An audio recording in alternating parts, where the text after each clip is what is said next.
South Korea তো pain killer ওরা ওষুধ দেয় নাই। সেম দেখলাম যে স্যারও কোনো পেন কিলার কোনো ওষুধ কোনো মেডিসিনই আমাকে সাজেস্ট করে নাই। বলছিল যে আপনার যে সমস্যা সেটা ব্যায়ামের মাধ্যমেই, থেরাপির মাধ্যমেই, আকুপাংচার থেরাপি, কম্বিনেশন থেরাপির মাধ্যমে, ওজন থেরাপি সব কিছু এগুলোর মাধ্যমে আল্লাহর রহমতে ঠিক হবে। তো আমি এটার ফলাফল পাচ্ছি। আসসালামু আলাইকুম, আমি মোহাম্মদ সালেহ আহমেদ, কর্মরত আছি বাংলাদেশ ফুল উন্নয়ন একাডেমি বাটকোটবাড়ি কুমিল্লাতে সহকারী পরিচালক হিসেবে।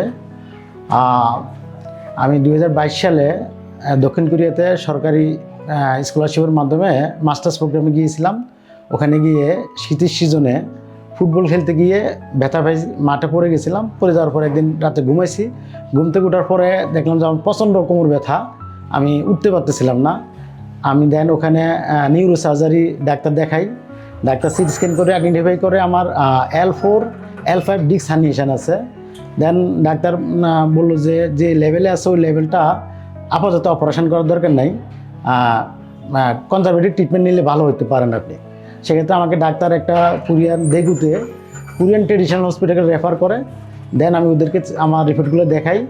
দেখে ওরা আমাকে ফিজিক্যালি এক্সামিন করে ওরা আইডেন্টিফাই করলো যে আমার ডিস্ক হার্নিয়েশন আছে, কিন্তু যে লেভেলে আছে আমি যদি লাইফস্টাইল মেনটেন করি অথবা কম্বিনেশন ট্রিটমেন্ট নেই ওদের, তাহলে আমি ভালো থাকবো। দেন আমি ট্রিটমেন্ট শুরু করি ওদের আন্ডারেই। ওরা আমাদের আকুপাংচার থেরাপি, ম্যানুয়াল থেরাপি, তারপর হচ্ছে ইলেকট্রোলাইট থেরাপি, মেশিনের মাধ্যমে থেরাপিগুলো আছে। এগুলো আমাকে দীর্ঘ 20টা সেশন দেওয়াতে সাউথ কোরিয়াতে গ্যাপ দিয়ে টোটাল 20টা সেশন দেয় আমাকে। দেওয়ার পর আলহামদুলিল্লাহ আমি সম্পূর্ণ সুস্থ হয়ে যাই। আমার আর কোনো ব্যাক পেন ছিল না, আমি নর্মাল জীবনে ছিলাম। নর্মাল পিএলএডি জিনিসটা আমি ভুলে গেছিলাম। বাংলাদেশে ব্যাক করি 2-2.5 বছর আমার কোনো সমস্যা ছিল না। দেন আমি একটু বেশি জার্নি করি, প্লাস হচ্ছে একটু ব্যায়াম কম করছিলাম, বাট ওজন বেড়ে গেছিলো আমার। দেন আমি জানুয়ারি 15 তারিখে আমার আবার ব্যথা দেখার পরে আমি ডক্টর শহীদুল ইসলাম স্যারের ভিডিও আগে থেকে দেখতাম। আমি জানি যে এই আকুপাংচার ট্রিটমেন্টটা বাংলাদেশে শহীদ স্যারই পাইনিয়ার, উনি ভালো করে। তো সেক্ষেত্রে আমি যেহেতু কোরিয়াতে এই ধরনের আকুপাংচার নিয়েছি, আমি এটা জানতাম আকুপাংচার নিলে হয়তো আমার আবার উপকার হবে। দেন আমি স্যারের সিরিয়াল নাম্বার দিয়ে 22 তারিখে স্যারের সিরিয়াল পাই, স্যারকে দেখাই। স্যার আমাকে আবার থেরাপির কথা বলে। তাই আমি থেরাপি শুরু করি। আমি আজকে 5 দিন থেরাপি নিয়ে আলহামদুলিল্লাহ আমার যে একটা ক্রনিক পেন অনুভব হইতো, বসলে ব্যথা হইতো, অনেকক্ষণ হাঁটলে ব্যথা হইতো, 5 দিন থেরাপি নেওয়ার পরে আলহামদুলিল্লাহ আমার ব্যথা 60% থেকে 70% ব্যথা আমাদের কমে গেছে। তো আমি মনে করি যে ইনশাল্লাহ যদি সামনে যে দিনগুলো বাকি আছে এগুলো নিয়ে আমি 100% আবার আগের মতো লাইফ শুরু করতে পারবো, এটুকু আমি আল্লাহর কাছে আশা করি।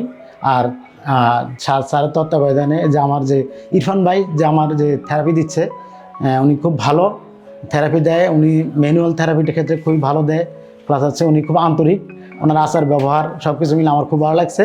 আর বিশেষ করে শশী হাসপাতালের ম্যানেজমেন্ট আমার খুব ভালো লাগছে। তাদের যে প্রত্যেকটা ডেস্কের ম্যানেজমেন্ট, ওদের আচার ব্যবহার, ওদের ট্রিটমেন্ট প্রসিডিউর। আমি দেশের বাইরে ছিলাম, সাউথ কোরিয়াতে যেহেতু আমি এই ধরনের ট্রিটমেন্ট নিয়েছি, আমি কিছুটা জানি। তো সেক্ষেত্রে আমার কাছে মনে হচ্ছিলো যে আমার দেশে এই ধরনের ট্রিটমেন্ট পাবো কি না, আমার প্রথমে একটু কনফিডেন্স ছিল। তো এখানে আসার পর আমার ভুলটা ভাঙলো যে না, দেশের বাইরে যে ধরনের ট্রিটমেন্ট আছে আমার দেশেও বর্তমানে এই ধরনের ট্রিটমেন্ট পাওয়া যায়। এই ধরনের রুগীরা এখানে আসলে আমি আশা করি এখানে উপকৃত হবে সবাই। সাউথ কোরিয়া তো পেন কিলার ওরা ওষুধ দেয় নাই। সেম দেখলাম যে স্যারও কোনো পেন কিলার কোনো ওষুধ কোনো মেডিসিনই আমাকে সাজেস্ট করে নাই।